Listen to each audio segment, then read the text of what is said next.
everyone, and welcome to another Red Gaming Tech gaming news video, here with myself, Amata, here on the 10th of March.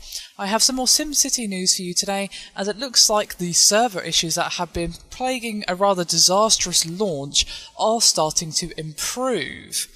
EA has said that the server capacity for the game has been increased by 120%, leading to, and I quote, significantly improved service following the rather disastrous launch that caused several people to basically be unable to access the game that they had paid for.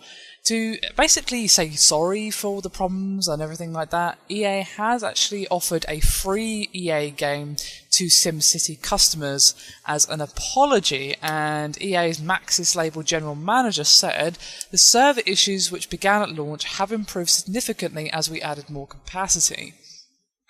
But some people are still experiencing response and stability problems that we're working fast to address. So what went wrong? The short answer is a lot more people logged on than we expected. More people played in ways we never saw in the beta. Okay, we agree, that was dumb, but we are committing to fixing it. In the last 48 hours we have increased server capacity by 120%. It's working. The number of people who have gotten in and built cities has improved dramatically. The number of disrupted experiences has dropped by roughly 80%, and she said that EA hopes to have all of these server issues fixed by this weekend. And in case some of you guys are wondering, she did also talk about the free game. And she said this: to get us back in your good graces, we're going to offer you a free PC download game from the EA portfolio. On March 18th, SimCity players who have activated their game will receive an email telling them how to redeem their free game. So there you go, there's the instructions for the free game if you wish to receive it. Unfortunately, she didn't actually say what game it is, just that it's going to be an EA game. That doesn't really narrow it down by much, as I'm sure you will agree. And while it's good that they're actually working to improve the major problems that people have been having, this whole thing could have been avoided. I mean, it's a SimCity game, SimCity 5 basically, in all but name.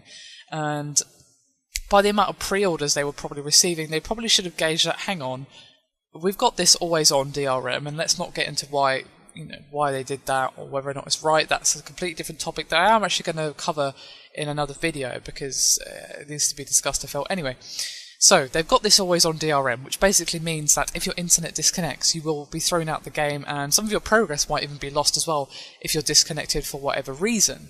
And they should have anticipated that a lot of people were going to be basically bomb rushing the game on day one of launch. I mean, it's SimCity 5 basically, so I feel that it was a little bit of a massive mistake on EA's part to not better prepare themselves for the launch. It's always better to have more than you need than not enough, because even if they'd had, say, I don't know, one extra server that perhaps wasn't getting used that much, that's better than what's happened with this, because I imagine that the amount of bad will that they've generated with gamers and long-standing SimCity fans is not going to be fixed by offering a free game.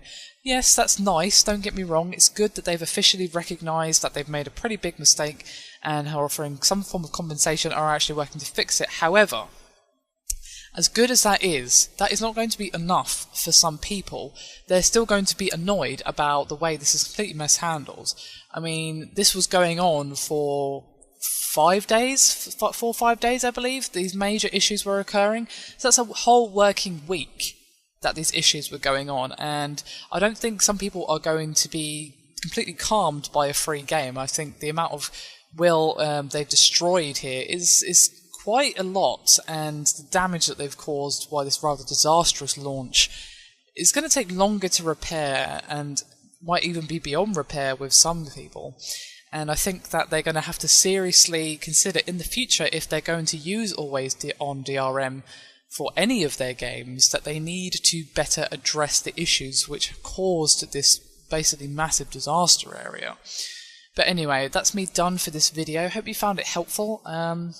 Feel free to hit me up with your thoughts and opinions on this whole thing.